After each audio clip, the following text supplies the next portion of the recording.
Let's see how you drink your beer. Don't watch too closely. They say you can tell a lot by a way woman holds. I have given you nothing. By the I've way, been intentional about by giving the way you nothing. Can I finish what I'm trying to say? I knew you. You can tell a lot by the way a woman holds and sips her beer. I've given you nothing. I know you. You can tell nothing. You can tell nothing. The last round, the last round. Tell me, are you ready for the last round? The last round. Tell me, are you ready for the last round? The last round. Are you ready for the last round? The last round. The last round. Given the gravity of the problem, and to prevent further spread and protect lives and livelihoods, government, after careful study, is taking extra measures that require action from all of us. Melanie, did you watch the presidential address in regards to Ebola? Not the full one. I got clips from. Yeah. What did you make of it? You know what? There were certain pertinent things. Pertinent, you're using big words today. Because usually I use small words that you understand. They're very important, but you didn't use pertinent. No, they're very important things. Right now we know the numbers are going high. We started off 1 dead. Yes. 5 dead. 12 dead. Yes. 19 dead. The number seems to be going up slowly, but they also did have a lot of cases that they were working on at the same time. Yes, but the deaths were much lower. Yeah. But it's still going up. And now, I think now, all of a sudden, social media, and I say social media is awake in Uganda because we reported our first case in Kampala. So it's the 19th But in victim. the address at the time, the president said that there was no confirmed death in Kampala. That was a rumor and a lie and hogwash. But it's a confirmed case in Kampala. No, that's what everyone is. The confirmed case in Kampala is there, right? That again, it's a need to worry. But we should have been worrying from case 1. But now that it has come into the capital, people are like, and you're like, you should have been worrying at case 1. So we don't worry when it's not in Kampala, we worry when it gets to Kampala. You Kampala people. Us! You people who are on social media and you people who have access to this. Us who are in Kampala. You people who drink your beer every day. So when it's out there, it's like, Exactly. as if it's in a different country. Because it's in the outskirts. It's in the rural areas. And I think, honestly, so let me not even be mean. I think Ugandans were used to kicking this thing. Over the last 20 years, we always have outbreaks, and for some reason we contain them. We have managed them, but yes. This is different. Let me tell you, Melanie, this is the worst case of Ebola in terms of how it is spreading, the fact that it's closer into more areas. So yes, we've handled it very well, but this time around, I have a sense, I have a feeling, I can smell as if it's different. Do you sense it's different because it's actually different, or is because it's running on the back of COVID? Now we are hyperly aware. No, not on the back of COVID. The fact that the numbers of dead are more, it seems, It seems. And it is. That's my question. Is it seems we could decide to go back and figure out the numbers. I'm not too sure we have the worst case so far in terms of outbreak over the years. Look, even the president, when the other heads of state came to Uganda for the 60th anniversary of independence, he even said, all those heads of state, all those presidents, I never shook hands. Yeah.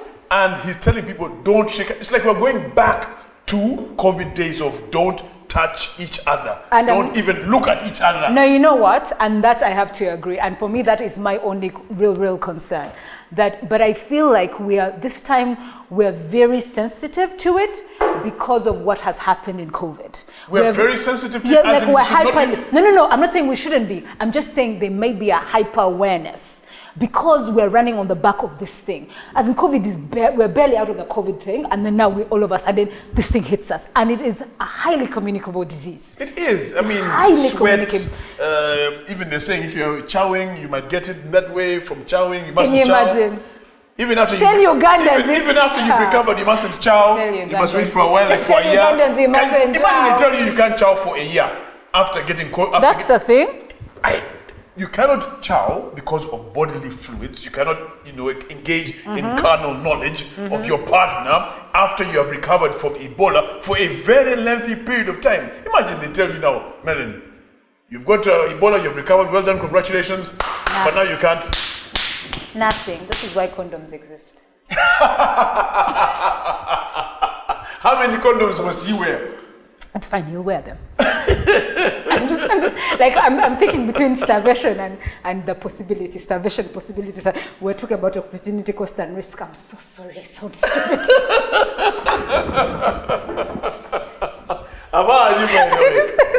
But think about it though. Okay, but so you can't do certain things. We're going back to SOPs of and they should be observed. They should be, you know what? I'm at this point this morning when I was listening to the news, I was like, you know what, Melanie, you're going back to SOPs. It's kind of sad, but let's do this. We've done it. We've done it for the last 2 years. We need to be a little more careful. This thing is creating a lot of stress. It's creating a lot of this mental health week recently, or mental health month, or awareness, whatever. Awareness. Yeah. People are there's COVID, Ebola, economy. There is so much weighing down on people's minds right now that people are actually suffering from depression. Yeah. All right. Yeah. Mental fatigue as well. Yeah, because people are tired. But I think it's not. But one thing, and I'm not saying misery loves company, but we're not the only ones in Uganda. I think the whole world is tired. People are tired. Yeah, but the whole world does not have Ebola. This is another communicable but you know disease. what? I'm going to say this, and it's going to sound so like wishful thinking. I think we can contain this. I am not yet at the point where I'm like, oh my goodness, this has become, it's a full-blown pandemic. I still think we can contain this. We've done it before. We can do it again. We will observe the SOPs. We'll use common sense, and then everyone will not go to other alternative forms of treatment. We will go to the doctors, and we will contain this. I'm honestly hopeful. Okay, you talk about other means of treatment. Yes. In his address, he said, patients or people who feel they have the symptoms, first of all, religious leaders must not take them in for miracle healing and prayers. Because we're the type of people who will go to pastors and it's witch good doctors. to pray. It's good to pray. Don't get me wrong. But don't pray and say, please take this Ebola away and with the hand of God, and then he touches you on the forehead. No. Not miracle praying. You go to the doctor. And traditional doctors, aka witch doctors. They have said, you guys, stop. Do not be treated. Do not go to them. And you know what? I'm glad the president brought that up, because as a society, we are notorious for using alternative forms of medicine, which is fine.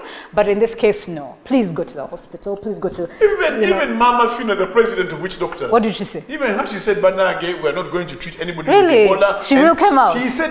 She said we are not going to because it cannot be treated by witch doctors and traditional healers. But they can still pray. Okay, yes, very true. But they can still. But which is no. But I'm good with that. Then she said she needs money from the government in the same sentence to go and help spread the word about Ebola. That they cannot. But they can go to other people. Money. Yes, so. A businesswoman. Yes. Always on the grind, on the hustle. Always on the hustle. I respect that, though. I respect that. But no, I mean, I think we're going to, again, of course, now it's a bit dicey because now we have travel advisories against us. Oh, yeah? No, I'm not saying against us, but, as a precautionary measure. Travel advisories for people going from Uganda to other countries, or vice versa? And both ways. Both ways. Both ways, because now the States has us on a level 3 travel advisory. Now, just to be clear about the levels of travel advisory, there are 4 levels. The first one is exercise normal precautions. The second one is exercise increased caution. The third one is reconsider travel, meaning if you don't need to travel, please don't travel. The fourth is do not travel. We're at level 3 right now, and everyone that is coming from Uganda to the States, there's a pre-screening. You're going through specific airports. They're rerouting you. They can even cancel your flights, right? We're at level 3. Precautionary other measures, EU, Canada, are just on cautionary. So wait a minute. Yeah. Is this not countryism?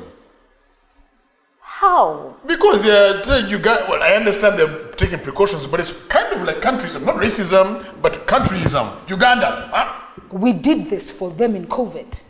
It is protecting your own. This is true. Every country has a right to protect its own people. This is true. So every country look after your people as a fundamental and the first priority. The rest. But you know what though? And there was recently a meeting of minds where we had different doctors and medical sort of fraternity getting together. He was here in Uganda. Yeah. And they were talking about the fact that Africa needs to start fighting these things. When it comes to pandemics, epidemics, we have to fight it by ourselves. Ebola is purely an African thing. Yes, in the US it got there some time back and they managed, that's when the vaccine all of a sudden appeared. Before, people were dying. Now, vaccines are coming up, which is great. But at the end of the day, we have to have our own vaccines. We have to have our own medical sort of prowess to fight Ebola, to fight. Otherwise, we are by ourselves. And the countries such as Kenya, countries such as Burundi, our neighboring countries, we need to come together and fight it together because we are not in isolation. We're your neighbors. I agree. But I think to even add to that, it's the idea of self-reliance. I think as Africans, we need to get to a point where we're like, we will clean up on shit. Something breaks, we will clean it up because we do. We have the minds and we can create those resources. But this business of being the beggar all the time, asking, give us money, give us money, give us money.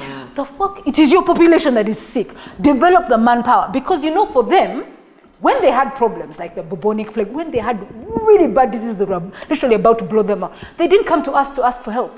They sorted their shit out as it killed them by the millions. Yeah, this is true. So we need to figure out a way. We need to develop the resources and the power to actually do that. But having said that, they're receiving just 400 and something vaccines for the Sudanese strain of Ebola.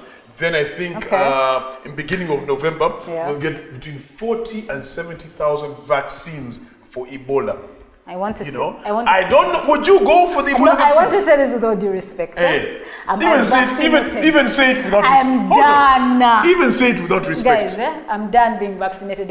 I'm done. I had all the killer diseases when I was a child. I did the rubella. I did yellow fever. Then I did HPV. All those ones. Then I have 3 for COVID. I'm done. Aren't we due for no? But no, you guys. No, don't. Hold on a second. Don't say. Are we not due for our next shots of COVID-19? No. I was hearing somewhere. I was listening to radio the other day. We're now due for the next one. I have done 3. I am not doing any more vaccines. I'm done.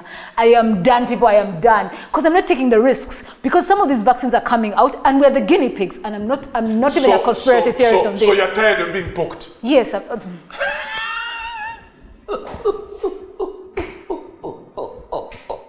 Not really. Great, but okay.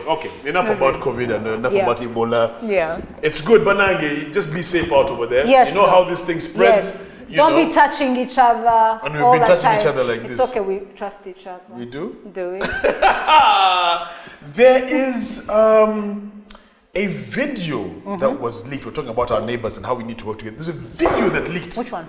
I am so disgusted, shocked, and angry. Which one? In Kenya. Yeah.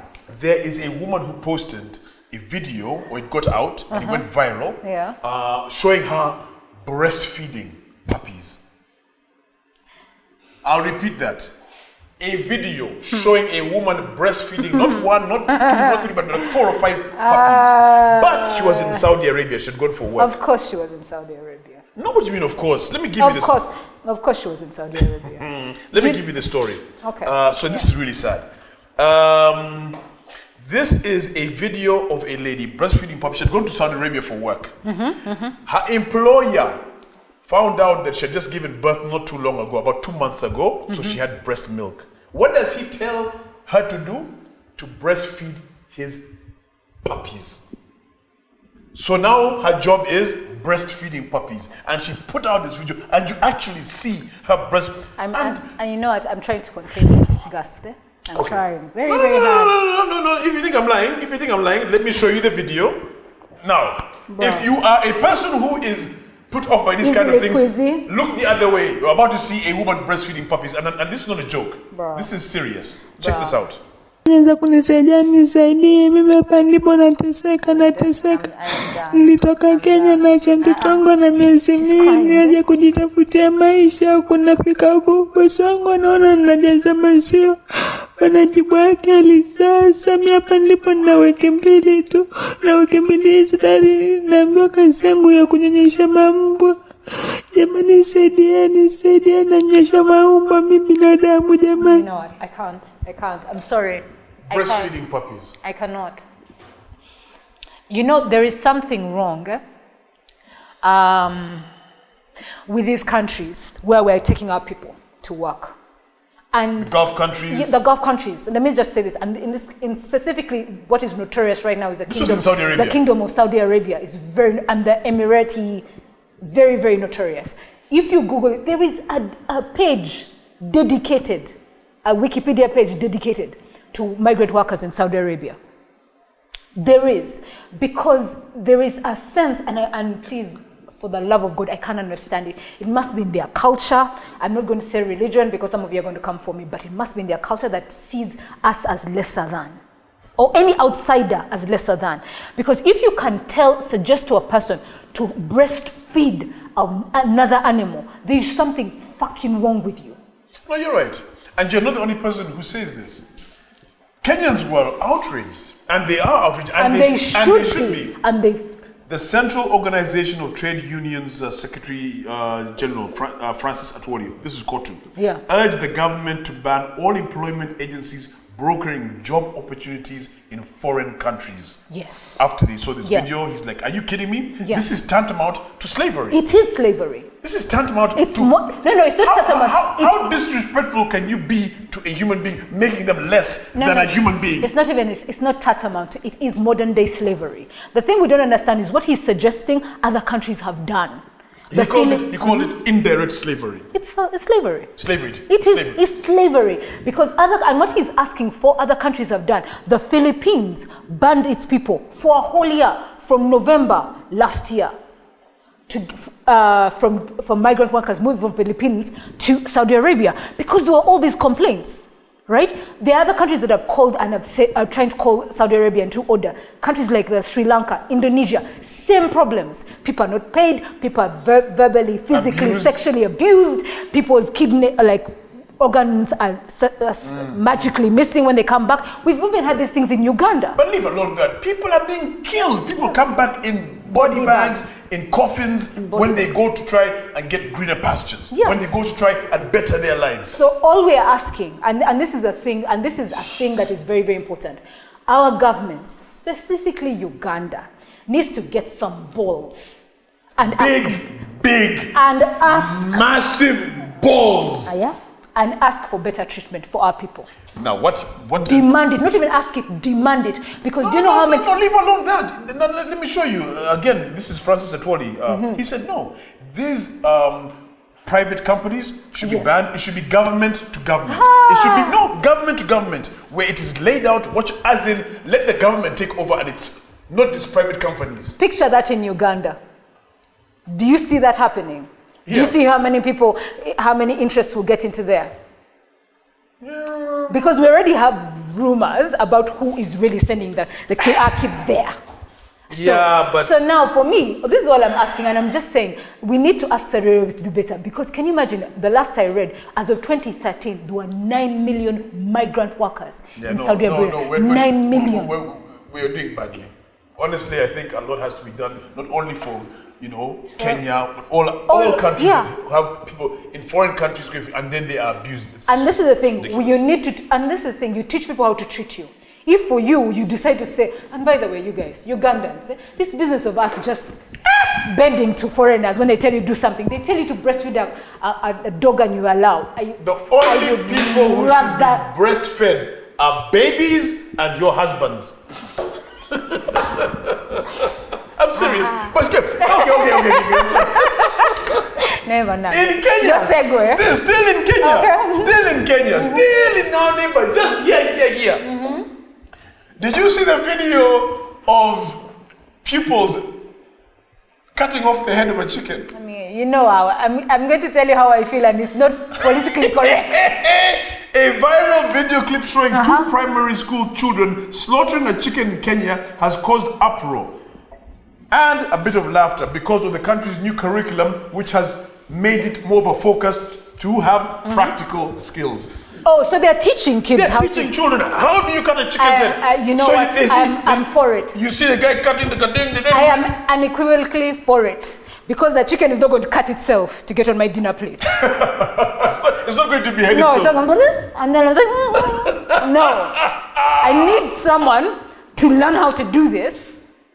Because do you know why I feel some type of way about this, right? I remember when I was 18 or 19 years old, Gayaza High School. Yes. I was dealing with something with the dining hall prefect or whatever. Yeah. And there was this event, and we had, I think, 20 or 30 birds to slaughter. get to prep. Guess to slaughter. And then to... Guess who did the deed? You killed all of them. Like 30 You're birds a murderer. passed. No, I'm not. I'm just not a vegetarian, and I don't play with my food. My food and politics don't mix. My food and emotions don't mix. So it is a practical skill. Now, supporters of the supporters of the competency-based curriculum see them as pioneers, saying it is an improvement on the old theory and exam-based system, as it better prepares them for life and to find jobs in the 21st century. Doesn't that Don't make write, sense? but actually do. Doesn't that make sense in the large scale of things? Isn't that what we want for our kids? Don't we want our kids to be doers and listeners? We want our kids to be able to do things. We want our kids to fix pipes and put masts So up. you want and them to grab everything. and this. We're teaching them.